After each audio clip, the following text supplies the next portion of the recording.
maraim-baovao fiombonam-bavaka anomboana ny tontolo andro miaraka amin'ny tompo isan'andro amin'ny ora sasany maraina ao amin'ny FJKM misotro fitiavana.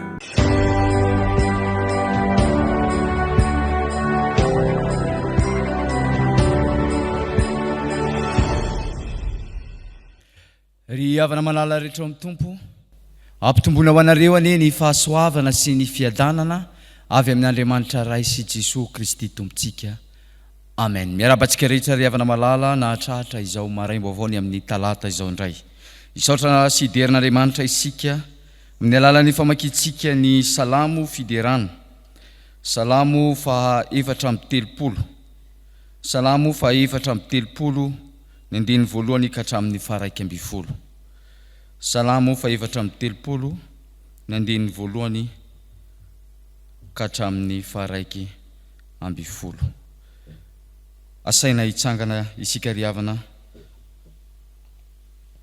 Rehefa hitantsika ny salamo dia iarahantsika mamaky zany amin'ny anaran'i Jesosy. Isaotra ny Jehovah lalandava eo am-bavako mandrakariva ny fiderana azy. Jehovah nireharihan'ny fanahiko ary izany mpandefitra ka ho faly. Miaraha mankalaza ny Jehovah amiko ary aoka hiara-manandratra ny anarany isika. Mitady an'i Jehovah aho dia namaly ahy izy ka manafaka ahy amin'ny tahotra rehetra. Mijery azy ireo ka miramirana sady tsy mangahy ahy ny tavana. Ity olo mahantra ity ny antso dia niainy Jehovah ka namonjy azy tamin'ny fahoriany rehetra.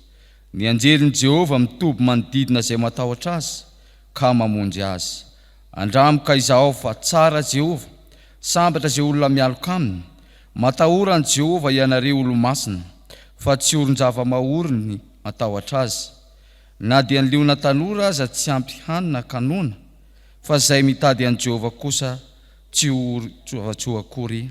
Avy anaka, miainoa ny fatahorana an'i Jehovah no ampianariko anareo. Amen. Ivavaka isika. Misaotra anao izay ry Andriamanitra Ray be fitiavana noho ny fahalehibiazan'ny asanao izay miseho amin'ny fiainanay. Fa Andriamanitra ambony Andriamanitra rehetra ianao, Andriamanitra tompon'ny tompo sy mpanjaka ny mpanjaka ianao. Ny Andriamanitra ny firenena dia tsinotsinona, fa ianao ilay Andriamanitra nahary izao tontolo izao ary mankalaza anome voninahitra anao ny zava-boarinao rehetra, izay olona izay noforoninao. Tompo, atao ianao ahoana moa ny tsy ankalaza ny anaranao noho ny alehibe ny fitiavanao nanomezanao an'i Jesosy Kristy ilay zanakao ho famonjena anay. Nanolotra ny ainy teo amin'ny azo fijaliana, tsy niary ny zanakao ianao, fa natolonao izany ho fanatitra hanavotanao anay. Misaotra Tompo ny amin'izany fitiavan-dehibe izay atsehonao eo amin'ny fiainana izany tamin'ny namonjenao anay. Andriamanitro, raha dininay sy eritreretinay lalina izany fahalehibiazan'ny fitiavanao anay izany, dia menatra izahay, satria tsy mamaly fitita toy zaza izahay, tsy mba namaly fitianao izahay. Ny asanay dia toa mampalahelo anao Andriamanitra, ary tsy natateraka ny sitraponao izahay. Ko mangataka famelan-keloka, mangataka famindrapo avy aminao Andriamanitra izahay. Ary avaozy Tompo ny famelan-keloka izay atolotra ao anay isan'andro mba atonga anay ho isan'ireo olombonjena ahazo sy sitraka izany famelan-keloka izany. Mino sy matoky izay fa Andriamanitra fitiavana ianao ka mamindra fo aminay ho an'izay miaiky ny fahotanay, ka raisinay amin'ny fifaliana ny famelan-keloka izay atolotra ao anay Andriamanitro. Ary ambaraka ankehitriny fa olona vita fihavanana aminao izahay noho ny Jesosy Kristy izay nanolotra ny ainy teo amin'ny hazo fijaliana, no ahafahanay manantona anao Andriamanitra. Raha hovakina ny teny ho toriana ny teny avy aminao, dia ny fanainao masina no ialoha lalina mandrakariva izany teny izany ao am-pony ireto vahoakanao izay mangitahitanao, izay miandrandranao ary mitenena Tompo fa ivavonikiaino ireo vahoakanao. Amin'ny anaranao Tompo nanaovana an'izany vavaka izany. Amen. Ny soratra masina izay voalahatra ho antsika ry havana malala dia ao amin'ny Genesis toko fa 12 ny andininy voalohany ka hatramin'ny 17. Genesis toko fa 12 ny andininy voalohany ka hatramin'ny 17. Rehefa hita hovakina ny teny amin'ny anaran'i Jesosy, ary rehefa afaka izany rehetra izany dia nizahan'Andriamanitra toetra Abrahama, ka hoy izy taminy: ry Abrahama, hoy izy, inty aho. Ary hoy izy: ento ny zanakao, ny lahy tokanao izay tianao dia Isaka. Ka mankanesa any amin'ny tany Moria, ary atero any izy ho fanatitra dorana ho amin'ny tendrombohitra anankiray izay ho lazaiko aminao. Ary ny fomaraina koa Abrahama dia nanisy lasely ny borikiny ka nitondra ny zatoviny roalahy koa niaraka taminy sy Isaka zanany. Ary namaky hazo hataina amin'ny fanatitra dorana izy, dia niainga ka nakany amin'ny tany izay efa nolazain'Andriamanitra taminy. Nohony tamin'ny andro fahatelo Abrahama dia nanompo ny masony ka natazana ny tany tery lavitra ery. Ary hoy Abrahama tamin'ny zatoviny: mijanona eto amin'ny boriky ianareo, fa izaho sy zazalahy handeha akery, ary hivavaka izahay dia hiverina eto aminareo indray. Dia nalain'ny Abrahama ny hazo hataina amin'ny fanatitra dorana ka natataony tamin'ny Isaka zanany, fa izy kosa nitondra ny afo sy ny antsy teny an-tanany, ary dia niara nandeha izy mianaka. Ary Isaka niteny tamin'ny Abrahama rainy ka nanao hoe: rikako. Dia hoy izy: mity aho anaka. Ary hoy izy: indreto ny afo sy ny kitay. Fa iza kosa izay ondry atao fanatitra ho dorana? Fa hoy Abrahama: anaka, Andriamanitra no hahita izay ondry atao fanatitra ho dorana. Dia niara nandeha izy mianaka. Ary rehefa tonga teo amin'ny tany izay efa nolazain'Andriamanitra taminy izy, dia nanorina ny altara teo Abrahama ka nandahatra ny kitay. Dia namatitra ny Isaka zanany izy ka nametraka azy tambonin'ny altara teo ambonin'ny kitay.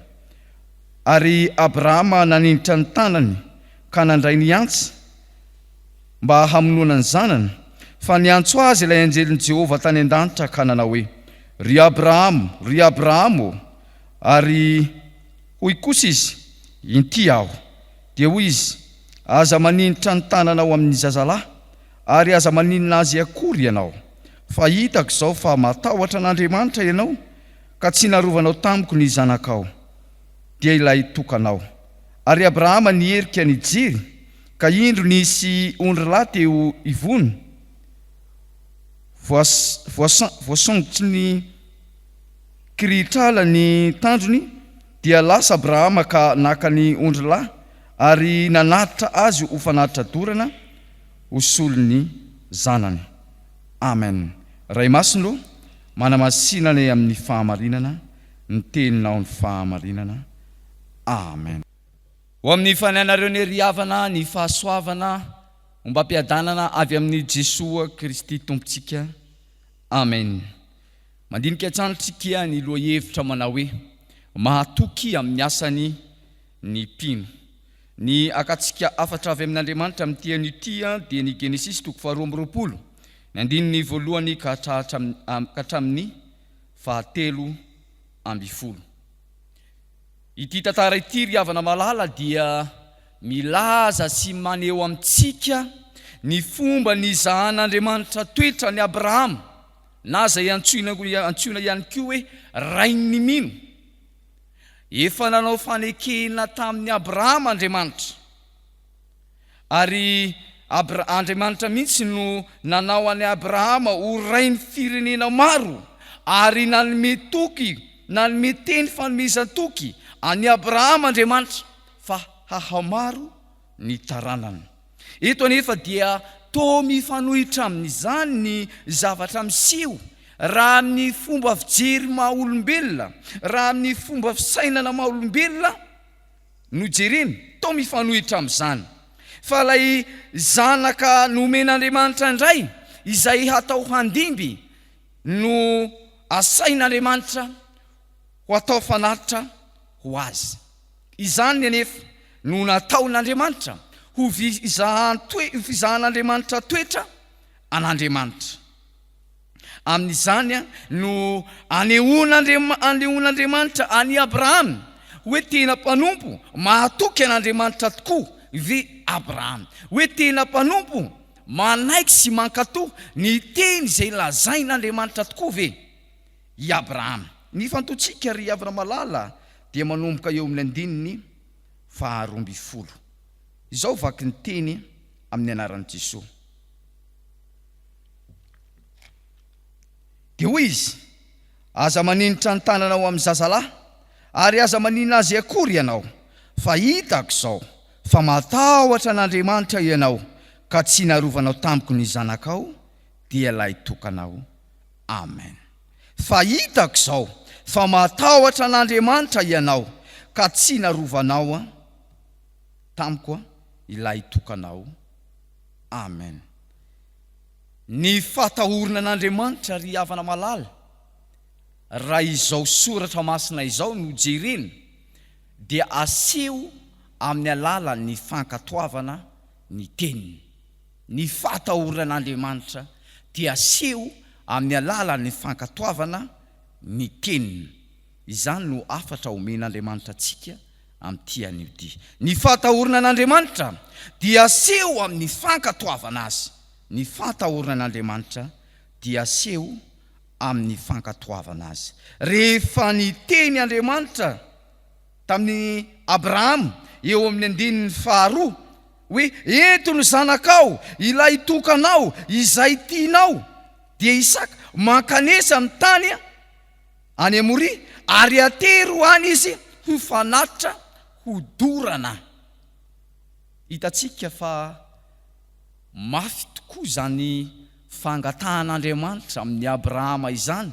Ary rehefa jerentsika fa manomboka eo amin'ny 13 noho ny tonga ny maraina, noho ny fo maraina Abrahama dia nandeha nanatanteraka izay rehetra nolazain'Andriamanitra. Tsy nanisy fepetra Abrahama tamin'ny fangatan'Andriamanitra hoe raha ataoko fanatitra ho atolotra anao ary ny zanako lahy dia mbola omenao zanaka, mbola omenao taranaka vaho. Tsy mba niady varotra, tsy mba nanisy fepetra, tsy mba nangataka tamin'Andriamanitra izy, fa avy hatrany noho ny tonga ny maraina nanatanteraka izay rehetra lazain'Andriamanitra izy. Izao no maneho fanankanto ny tenin'Andriamanitra izy. Avy hatrany ny fitondrany hazo kitay izay hataina natao fanatitra hodorana, ny antsy teny an-tanany, ny fankanesany tany amin'ny tany izay efa nolazain'Andriamanitra azy, ny namatorany any Isaka, ny nananganany Abrahama altara, ny nanandratana ny tanany hamono any Isaka, dia maneho izany fa tena olona mankatoa an'Andriamanitra i Abrahama. Tena mankatoa an'Andriamanitra i Abrahama. Izao ry havana malala voalazan'ny soratra masina. Moa sitraky ny tompo mihoatra noho ny fankatoavana azy ve ny sorona hodorana manontolo sy sorona hafa? Tsia, fa tsara noho ny sorona rehetra ny fankatoavana azy, ary tsara noho ny tsabora ondrolahy ny fanekena azy. Amen. Samuela 1:2. Izany ry havana malala dia maneho amintsika fa lay Andriamanitra zay vavantsika dia Andriamanitra tia ny olony hankatoa azy izy. Tiana zava-dehibe eo amin'ny Andriamanitra ny fankatoavana izay rehetra lazaina, ny fankatoavana amin'ny teniny. Andriamanitra amin'ny teny dia tian'Andriamanitra ny olona hankatoa izay rehetra lazaina. Tsy miaino any fa mankatoa, manatanteraka, mamadika asa izay rehetra lazain'Andriamanitra, mampiatra eo amin'ny fiainana ny teny rehetra izay lazain'Andriamanitra. Tanteraka tao amin'ny Jesosy Kristy izany fahafenoan'ny fankatoavana ny tenin'Andriamanitra izany. Na dia fantan'i Jesosy aza ny lala hitondran'Andriamanitra aza, na dia fantany fa hiatra manainy aza dia tsy niary ny aina izy, fanankatoa ny sitrapon'Andriamanitra. Nanatanteraka izay lalana rehetra nitondran'Andriamanitra azy dia nanolorany tenany teo amin'ny azy fijaliana ho sorona ho fanavotana izao tontolo izao. Ry havana malala, isika dia toriana ny tenin'Andriamanitra isan'andro, mandre ny tenin'Andriamanitra isan'andro. Move isika zay mandre izany tenin'Andriamanitra izany, tena miaina ny tenin'Andriamanitra araka izay lazain'Andriamanitra amintsika ve isika? Tena mankatoa ny teny izay lazain'Andriamanitra amintsika ve isika? Tena manaiky ny teny rehetra izay lazain'Andriamanitra amintsika ve isika? Sa isika no manivana ny teny izay lazain'Andriamanitra amintsika ity ny mety amiko, fa ity kosa aloha aloha ity fa mbola tsy azo atao, mbola miandry fotoana. Abrahama ry havana malala tsy mba nanana izany hoe fisalasalana marina amin'ny maha-olombelona mety nisy ady-tsaina atao amin'ny Abrahama tao, fa nankatoa izay rehetra nolazain'Andriamanitra tamin'ny Abrahama. Ny fankatoavana n'Andriamanitra, ny fankatoavana ny teny izay lazain'Andriamanitra, izany no maneho fa olona feno fahatahorana n'Andriamanitra ny olona. Rehefa mankatoa, rehefa manatanteraka, zay rehetra asain'Andriamanitra atao, izay no atao. Izany no maneho feno fankatoavana n'Andriamanitra. Maniraka antsika Jesosy mandehana amin'izao tontolo izao mitoriany filazantsara, mankatoa an'izany teny Jesosy izany ve tsika? Raha toy ianao ka mandre an'izany teny Jesosy izany, Jesosy no maniraka anao, fa ianao tsy mandeha. Olona tsy mpankatoa an'Andriamanitra ianao, olona tsy malaja an'Andriamanitra ianao, olona tsy feno fahatahorana an'Andriamanitra ianao. Matoa mbola tsy mandeha, matoa mbola tsy manatanteraka izay asainy Jesosy atao. Ry havana malala, isika rehetra izao dia irainy Jesosy anatanteraka izany asan'izany, mangatà ny fanahy masina, ampahiry atsika, anome atsika fahasahina, ananatsika ny fanahy ny fankatoavana, tsy safidy izay zavatra ho ankatoavintsika amin'ny sitrapon'Andriamanitra, fa ankatoa izay rehetra lazain'Andriamanitra ary tsy asitsika faipetra izany, fa izay rehetra lazain'Andriamanitra izay no ataontsika. Izany ry havana malala no afatra voalohany men'Andriamanitra atsika tamin'ity anio ity.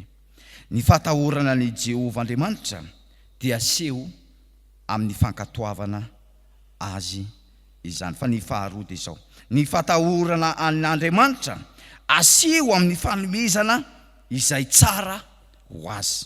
Ny fahatahorana ny Jehovah Andriamanitra dia aseho amin'ny fanomezana izay tsara ho azy. Andriamanitra rehefa niteny tamin'ny Abrahama, hoento ny zanakao, ilay tokanao, izay tianao. Ilay izay tena tsara teo amin'ny Andriamanitra, ilay izay zavatra tena sarobidy teo amin'ny Abrahama, izay no takian'Andriamanitra, izay no tadiavin'Andriamanitra. Ary fanaon'ny Abrahama nge rehefa manao fanatitra ho an'Andriamanitra izy, dia zanak'ondry no atao fanatitra ho dorana ho an'Andriamanitra. Fa eto dia ilay zanaka, ilay sarobidy indrindra, ilay menaky ny aina, izay no takian'Andriamanitra amin'ny Abrahama. Hitantsika tsara fa tena vonina Abrahama, ary naneho fahavononana izy, nanome an'Isaka ilay tokany, ilay tiny, ilay sarobidy indrindra teo aminy, tena sarobidy indrindra teo aminy. Fohina Abrahama izany. Ary hitantsika ry havana malala fa raha voalaza ny soratra masina, tsy hitantsika mandray anjara ao anatin'izao soratra masina izao mihitsy Sara. Ary tsy nolazainy Abrahama tamin'ny Sara mihitsiny ny resaka ny fanaovan'ny Abrahama tamin'Andriamanitra, satria tsy mitovy ny fahatokian'ny Abrahama an'Andriamanitra noho ny fahatokian'ny Sara an'Andriamanitra. Hitantsika izany tantara zany na tamin'ny namangin'ilay anjely, nilazainy anjely any Abrahama, ary eny Sara zany fa hitoejaza Sara, niome Sara, tsy natoky izany teny izany Sara, ary ny feno fisalasalana tao amin'ny Sara vadiny.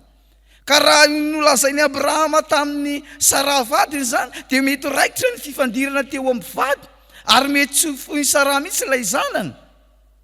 ho atao sorona satria sarobidy ilay mena kiniaina mihitsiny no menana an'Andriamanitra. Izao ry havana malala voalazan'ny soratra masina. Atoloro ny tenanareo ho fanatitra velona masina sitrak'Andriamanitra. Mankalazahany Jehova amin'ny fanananao sy ny amin'ny voaloam-bokatrao rehetra. Amen. Romanina 12 ny andininy voalohany oabolana 13 ny andininy 7. Andriamanitra tsara lay Andriamanitra zay vavantsika, ary Andriamanitra mpanao ny tsara ka mendrika zavatra omena zavatra tsara, zay zavatra sarobidy indrindra. Izay no takian'Andriamanitra, izany no omeny tokony omen'olona an'Andriamanitra. Ary nateraka tao amin'i Jesosy Kristy, tandindo ny fanomezan'Andriamanitra ny Jesosy Kristy ange ity tantara izay nanolorany Abrahama ny Isaka zanany ity. Tandindo ny fanomezan'Andriamanitra ny Jesosy Kristy io. Nomen'Andriamanitra atsika ho fanehoany ny fitiavany amin'izao tontolo izao dia ilay sarobidy indrindra, ilay zanany ilay tokana, ilay tsy manan-tsiny, ilay tsy misy kilema, ilay tsy misy fahotana, nomena ho atao sorona ho famonjena izao tontolo izao. Ry havana malala rehetra amin'ny tompo, isika rehefa manompo an'Andriamanitra, manatanteraka fanompovana, manao ny asan'Andriamanitra, dia izay zavatra tsara eny aminao no omeo an'Andriamanitra. Voalazan'ny soratra masinareo, atoloro ny tenanao fanatitra vela. Ny tena ao anatin'ny tena, raha soratra masina ny jerena, ao anatin'ny tena ny saina, ao anatin'ny tena ny fanahy, ao anatin'ny tena ny fo, ao anatin'ny tena ny vatana. Izany re ao anatin'ny tena ny fanahy, izany rehetrarehetra izany hoentina manompo an'Andriamanitra, hoentina amin'ny fanatanterahana ny asan'Andriamanitra. Ka rehefa manolo tena ho an'Andriamanitra ianao, tsy ny tenanao ihany no atolotra ao an'Andriamanitra, fa ny sainao, ny herinao, ny tanjakao, ny vatanao, ny fanahinao, ny entinao manompo, ny tenanao manontolo, ny fonao, ny sarobidy indrindra eo aminao. Izany no atolory an'Andriamanitra. Izany mahatonga ny soratra masina milaza hoe anaka atolory ahy ny fonao, ilay sarobidy eo amin'ny maha olombelona mihitsy. Izay no omena an'Andriamanitra. Ry havana malala, isika rehetra dia samy manana izay mahasarobidy azy. Inona ny zavatra foinao, zavatra tsara eo aminao, omeo an'Andriamanitra zany. Ny voaloam-bokatrao atolory an'Andriamanitra zany. Aza manao vavaka, le vavaka diso hoe indro atolotra ho anao ny sombitsombony avy amin'ny fanananay. Andriamanitra ve? Lay Andriamanitra loharano karena, lay Andriamanitra tsara sady mpanao tsara, sombitsombony ve no omena ho an'Andriamanitra? Ary zany mahatonga an'ireo olona tao amin'ny testamenta taloha tsy nankasitrahan'Andriamanitra ny fanatrany, satria ondry misy kilema, ondry mandringa, zany no entiny ho fanatitra ho an'Andriamanitra, izay zavatra efa ratsy eo aminy. Fa ny voaloam-bokatra angolony ho azy. Fa teo amin'ny testamenta taloha ry havana malala dia mampianatra antsika ny soratra masina tao amin'ny testamenta taloha. Fa zay voaloam-bokatrao, ny izay teraka voaloam-bokatra amin'ny biby fiompinao, izany no atolory an'Andriamanitra zany. Rehefa manao fampianarana mahakasika an'ilay hoe fitantanana vola sy fananana araka ny soratra masina, dia ny toe-tsaina mila ovana ao anatin'izany dia zao hoe any Jehova ny tany sy izay rehetra eo aminy. Izay zavatra eo aminao dia tsy anao fa an'Andriamanitra io, nampitantahan'Andriamanitra anao io. Ka rehefa tonga ny fotoana anolorana ho azan'Andriamanitra, omeo an'Andriamanitra ny tsara amin'izany zavatra rehetra izany. Nisy an'ireny antikety ireny ny zaraina hoe any Kristy. Mahita tsika bafila dia misy soratra hoe any Kristy. Mahita tsika baiboly dia sy soratra hoe any Kristy. Dia raha manana bafila ianao andeha hitory filazantsara zao ny AFF, dia mitenanao ny AFF hoe mba ho hito ty aloha le bafila anao hitoriana filazantsara. Ty hoe ianao hoe tsy omeko ny nefa le izy misy soratra an'izy any Kristy. Lasa endrikendrika ivelany fotsiny no iainan'ny olona ankehitriny. Fa ilay fananana izay atolotra ho an'Andriamanitra rehefa alain'Andriamanitra amin'ny fanatanterahana ny asany, tsy omeny izany, tsy foiny izany. Ry havana, omeo an'Andriamanitra izay tsara aminao. Izao ry havana no afatra omeny tompo atsika tamin'ity an'io ty. Ny fatahorana an'Andriamanitra dia seho amin'ny fankatoavana azy zany. Aza manisy fehipetra amin'Andriamanitra ianao, fa zay rehetra lazain'Andriamanitra aminao, izay no ataova, izay no tanterao. Ny fatahorana ny Jehovah Andriamanitra dia seho amin'ny fanomezana izay tsara ho azy, izay tsara sy sarobidy indrindra eo aminao, izay no omeo an'i Jehovah Andriamanitra ao. Omeo an'i Jehovah Andriamanitra ao. Ho an'Andriamanitra ny voninahitra, fa ny tenin'Andriamanitra hitoetra-petraka ho anatsika. Amen. Vavaka isika. Andriamanitra misaotra anao izahay fa mbola miteny mandrakariva aminay ianao amin'ny alalan'ny teninao, ary mampianatra anay mba hanananay fatahoranao amin'izay rehetra ataonay rehetra. Ka ny fatahorananao Jehovah Andriamanitra dia tsy ho teneninay amin'ny vavanay fotsiny, fa asehonay amin'ny asa izany amin'ny alalan'ny fankatoavana anao Andriamanitra, ny fankatoavana ny teninao, ny fankatoavana zay rehetra lazainao eny, na dia mety ho mafy aza ny fieritreretanay izany teny izay lazainao aminay izany. Tsy anisy fepetra izahay, fa zay rehetra lazainao dia ho tanteranay izany.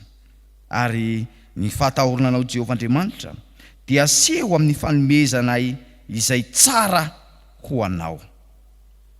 Ampianarinao izahay anao lara-pamehana anao Andriamanitra eo amin'ny fiainanay, hampandefitra ny fitiavan-tenanay, fa anao vaindohan-draharaha ny fitiavana anao Andriamanitra, enina dia ny fitiavanay ny zanakay na ny fitiavanay ny vadinay aza, dia mbola ambany lavitra izany no ny fitiavanay anao Andriamanitra, satria ianao no nanome izany rehetra zany ho anay.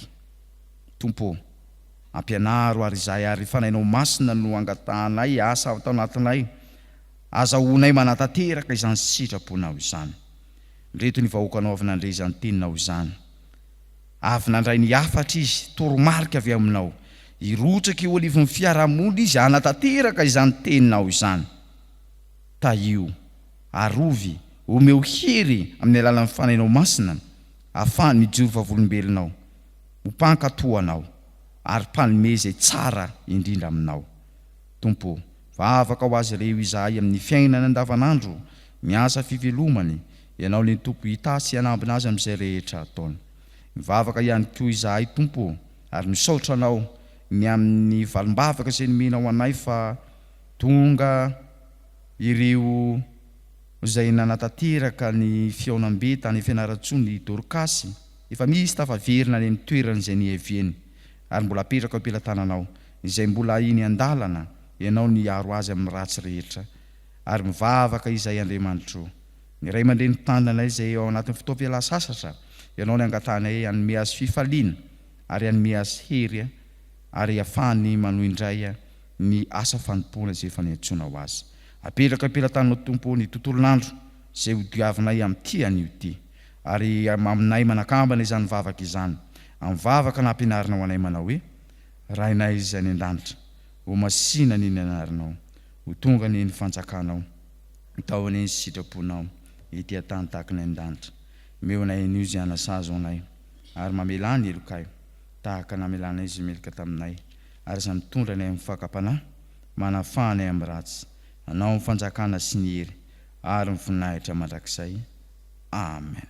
Tanterahany Tompo aminareo ane ry havana ny tso-dranomasina manao hoe: fiadanana ho an'ny rahalahy, ary fitiavana mba mifinoana avy amin'Andriamanitra Ray sy Jesosy Kristy Tompo, ny fahasoavana le ho an'izay rehetra ty an'i Jesosy Kristy Tompontsika, amin'ny fitiavana tsy mety levina. Amen.